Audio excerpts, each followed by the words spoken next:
Tahukah kamu bahwa banyak wanita yang menjalani hubungan rahasia tanpa sadar membocorkan sebagian dari apa yang mereka sembunyikan hanya melalui kata-kata yang mereka ucapkan?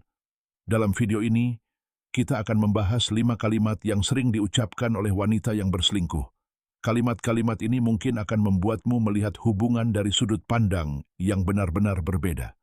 Jika kamu adalah seorang pria yang sedang menjalin hubungan, video ini mungkin dapat membantumu mengenali tanda-tanda yang selama ini pernah muncul di depan matamu, tetapi tidak pernah benar-benar kamu perhatikan.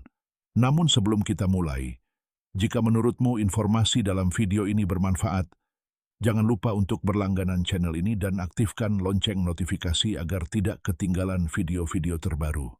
Tulis juga kata, "Saya perhatikan" di kolom komentar, agar saya tahu bahwa kamu mengikuti konten ini dengan serius. Sebelum kita masuk ke kalimat pertama, ada satu hal penting yang perlu dipahami. Perselingkuhan jarang sekali dimulai atau terlihat secara tiba-tiba. Dalam banyak kasus, hal itu merupakan hasil dari proses psikologis yang rumit yang berkembang secara perlahan seiring berjalannya waktu. Bahasa seringkali menjadi jendela yang memperlihatkan apa yang sedang terjadi di dalam alam bawah sadar seseorang. Ketika seorang wanita menjalani dua hubungan secara bersamaan, pikirannya terus berusaha menyeimbangkan dua dunia yang berbeda. Di satu sisi ada hubungan resminya dengan pasangannya, sementara di sisi lain ada hubungan rahasia yang terus berusaha ia sembunyikan. Pertentangan inilah yang menciptakan kondisi yang dalam psikologi dikenal sebagai kelelahan kognitif, yaitu tekanan mental yang membuat seseorang tanpa sadar mengucapkan kata-kata atau kalimat tertentu. Pernahkah kamu merasa pasanganmu sesekali mengucapkan sesuatu yang terdengar berbeda atau tidak, seperti biasanya? Tetaplah menonton sampai akhir, karena apa yang akan kamu dengar mungkin akan mengubah cara kamu memahami beberapa perilaku yang selama ini kamu lihat. Kalimat pertama yang cukup sering muncul adalah, "Aku merasa kamu sudah tidak benar-benar memahamiku," atau "kamu sudah tidak mengenalku seperti dulu lagi." Sekilas, kata-kata ini terdengar menyakitkan. Namun dalam beberapa situasi, kalimat tersebut membawa makna yang jauh lebih dalam daripada yang terlihat di permukaan.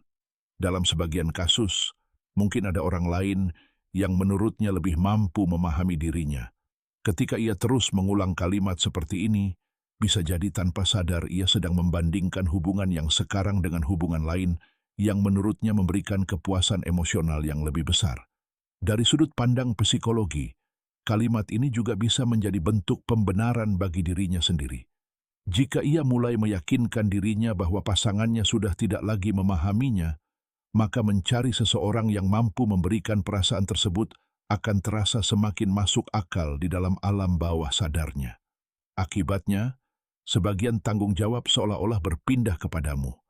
Kamu mulai terjebak dalam lingkaran pertanyaan, rasa bersalah, dan keraguan terhadap dirimu sendiri, padahal kenyataan sebenarnya bisa jauh lebih rumit daripada yang terlihat. Namun jangan berhenti di sini, karena kalimat kedua mungkin memiliki makna yang bahkan lebih jelas, dan mungkin kamu pernah mendengarnya tanpa menyadari arti sebenarnya. Kalimat kedua adalah, "Aku butuh sedikit ruang," atau "Aku ingin punya waktu untuk diriku sendiri." Ketika seorang wanita yang berselingkuh sering mengucapkan kalimat ini, terkadang yang ia maksud bukanlah menjauh dari semua orang, melainkan menjauh darimu agar ia memiliki kebebasan yang lebih besar untuk mengatur sisi lain dari kehidupannya. Di permukaan, hal ini tampak seperti keinginan yang wajar untuk memiliki kemandirian. Namun dalam beberapa keadaan, kalimat tersebut bisa menjadi cara untuk menciptakan kesempatan baru agar lebih dekat dengan orang lain. Karena itu, penting untuk memperhatikan detail-detail kecil.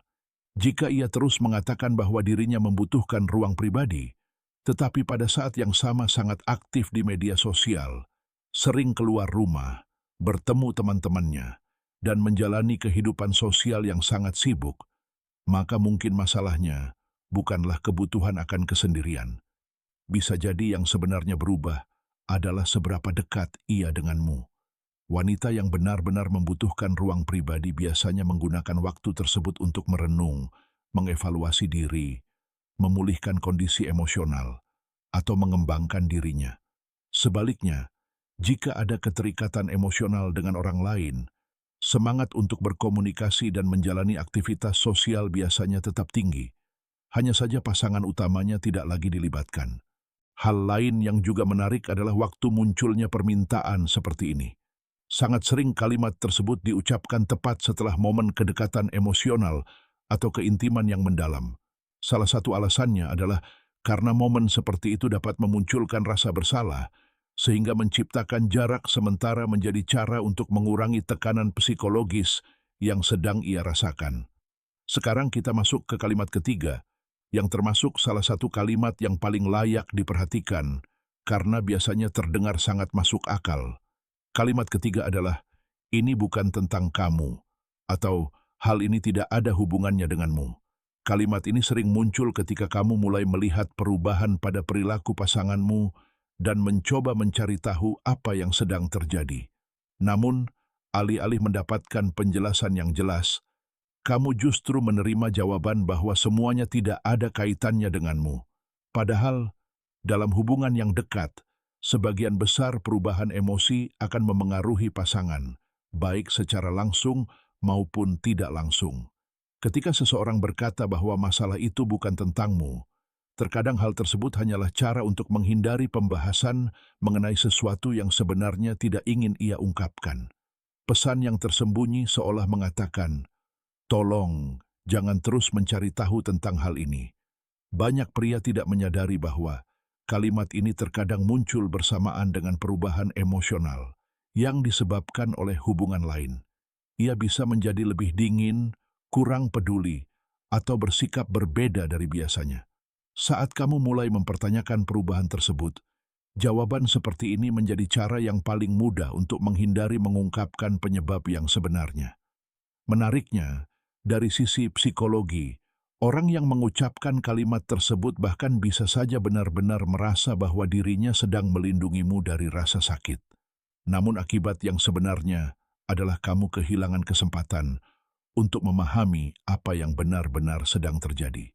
Sekarang kita masuk ke kalimat keempat, yang termasuk salah satu kalimat paling berbahaya karena terdengar sangat meyakinkan dan mudah dipercaya. Kalimat keempat adalah, "Aku sedang melewati masa yang sulit," atau "Banyak sekali hal yang sedang memenuhi pikiranku." Alasan seperti ini merupakan salah satu pembenaran yang paling sering digunakan. Saat mendengar kata-kata tersebut, nalurimu biasanya akan mendorongmu untuk bersikap penuh empati dan pengertian. Bahkan, kamu mungkin memilih untuk tidak mengajukan pertanyaan lebih lanjut, agar tidak terlihat seperti sedang menambah beban yang sudah ia rasakan. Namun disinilah letak persoalannya.